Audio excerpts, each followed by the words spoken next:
Okay, guys. Several things I know really well: ships, shipping, roads, highways, bridges. And I guess I'm just gonna have to go ahead and weigh in my 2 cents worth on this port closure up in Baltimore.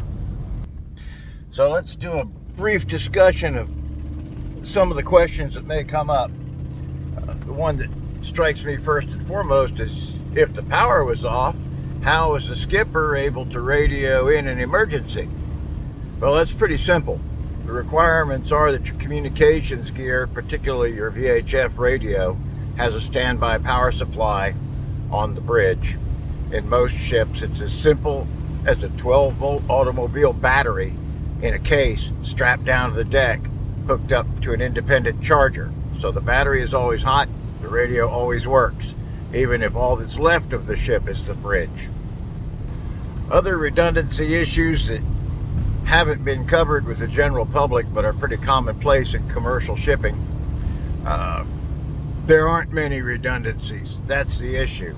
It's kind of a cost-cutting measure. The space that an extra engine room would take up is valued as cargo space and can be used to make money for the ship's owners. The ship's steering systems, rudders, the engine control systems, all of this stuff is all electrical. And usually it's 110, 240, 400 volt, whatever, provided by ship's generators to power these systems.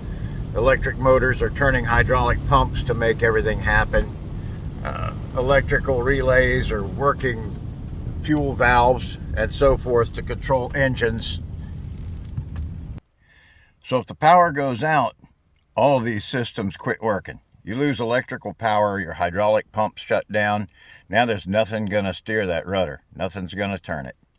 Your signals to the engineering station, assuming that you're not a fully electronic automatic engineering station, are not going to be traveling down any wires because there's not going to be anything sending a signal. And even if it did from the engineering station, there's no levers that can be pulled that don't just actuate, once again, electrical servos. When the juice goes off, that ship is toast. It becomes completely at the mercy of whatever direction it was going. Whatever the wind, current, and tide is doing, the ship becomes like a floating log. The bright side, of course, is that there are emergency lighting systems on board, which would kick in the moment the power went out.